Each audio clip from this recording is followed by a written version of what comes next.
Video ini gue buka dengan statement dari gue, yaitu gue belum pernah beli saham pas IPO. Kenapa? Well, ini jujur ya, karena gue kebayangnya tuh ribet banget dan sebenarnya gue juga nggak tahu prosesnya gimana sih.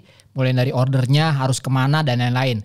Dan akhirnya ada titik terang dan cara yang lebih simpel gimana proses pemesanan saham IPO. Kita akan obrolin semua di video kali ini. Sekarang kita opening dulu. Di channel ini gue upload konten apapun yang gue suka. Subscribe dan nyalain lonceng notifikasi jadi nggak ketinggalan video berikutnya. Nah, karena suasananya masih hangat dengan semangat tahun baru, kayaknya jadi momen yang tepat juga nih buat ngobrolin hal-hal yang berhubungan dengan keuangan dan investasi. Dan video ini akan gue buka dengan sebuah kabar bagus dari pasar modal kita, yaitu jumlah investor pasar modal Indonesia yang meningkat di tahun 2021 kemarin hingga 89,58% dengan jumlah 7,3 juta SID atau Single Investor Identification. Dan nah ini nih data yang paling menarik buat gue. Dari 7,3 juta investor tadi, 99,5%-nya merupakan investor retail. Artinya apa? Well, artinya makin banyak investor-investor kayak gue, kalian, dan teman-teman di luar sana yang makin sadar tentang pentingnya berinvestasi. Dan jangan salah, walaupun investor retail kayak kita hitungannya receh, tapi dengan meningkatnya investor retail, pasar modal kita jadi punya ketahanan yang kuat, khususnya pada saat krisis. Ibaratnya gini deh, kalau investor retailnya udah mendominasi, ketergantungan terhadap investor asing jadi semakin kecil. So, bravo investor retail Indonesia, kita-kita nih.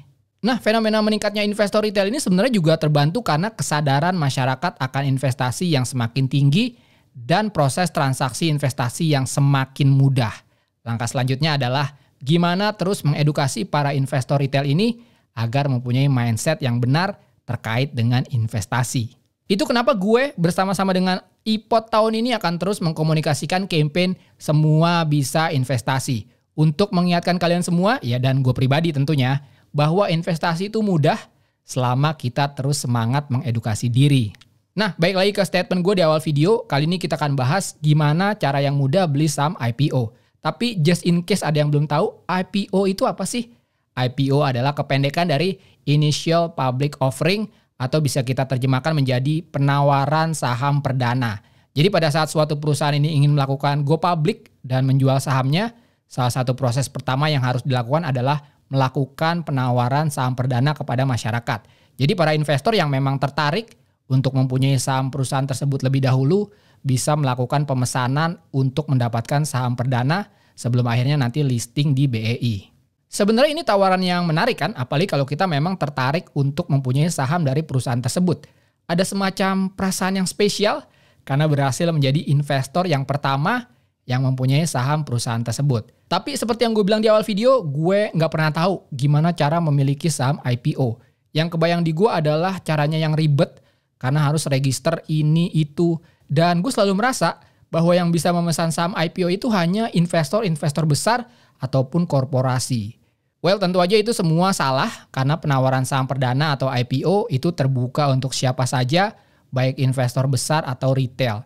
Dan ini yang paling penting, ternyata sekarang caranya pun mudah banget. Contohnya ya di iPod. Buat kalian yang tertarik untuk memesan saham IPO, kalian bisa mengikuti e-IPO langsung dari aplikasi iPod. Dan caranya pun mudah, nggak pakai ribet, karena nggak perlu daftar atau login lagi, karena iPod punya sistem sendiri yang terintegrasi langsung dengan Bursa Efek Indonesia. Nah, nanti di dalam aplikasi iPod akan tersedia semua informasi tentang perusahaan yang akan listing. Dan kalian bisa mengaksesnya dengan mudah, mulai dari range harga penawaran per lembarnya, kapan jadwal public expose, peminatan awal, penawaran umum, sampai akhirnya melantai di bursa alias listing. Dan yang nggak kalah pentingnya, yang harus kalian baca juga adalah prospektus perusahaan.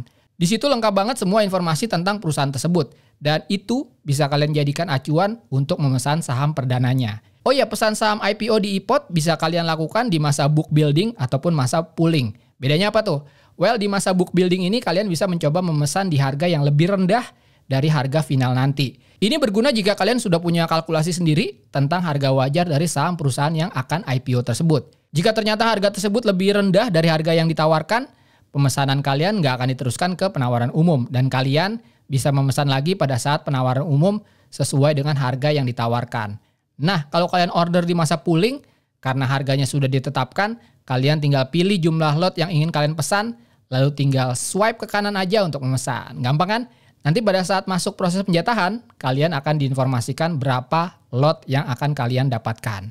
Nah itu dia, karena sekarang ada IPO di iPod, memesan saham IPO jadi lebih mudah. Tapi balik lagi, gue tidak akan pernah bosan untuk mengingatkan tentang edukasi sebelum investasi. Ya termasuk soal IPO ini. Termasuk di dalamnya baca-baca prospektus tentang perusahaan yang akan IPO. Lalu kenali risiko investasi saham IPO ini. Apakah sesuai dengan profil risiko kalian sebagai investor. Karena sepengetahuan gue, harga saham IPO akan selalu volatile. Jadi kalau kalian tipe investor yang konservatif, mungkin agak kurang cocok. Tetaplah berpegang pada fundamental perusahaannya dan berinvestasi dalam time frame atau jangka waktu yang agak panjang agar hati lebih tenang. Nah, segitu ya video kali ini. Pertanyaan nih buat kalian. Kalian ada nggak yang pernah punya pengalaman beli saham IPO? Coba tulis cerita kalian di kolom komentar. Seperti biasa, klik like kalau kalian suka video ini. Jangan lupa komen dan share. Follow Instagram gue Tangan Belang. Cek link di deskripsi untuk informasi lebih lanjut tentang video ini. Thanks for watching. I'll see you next time.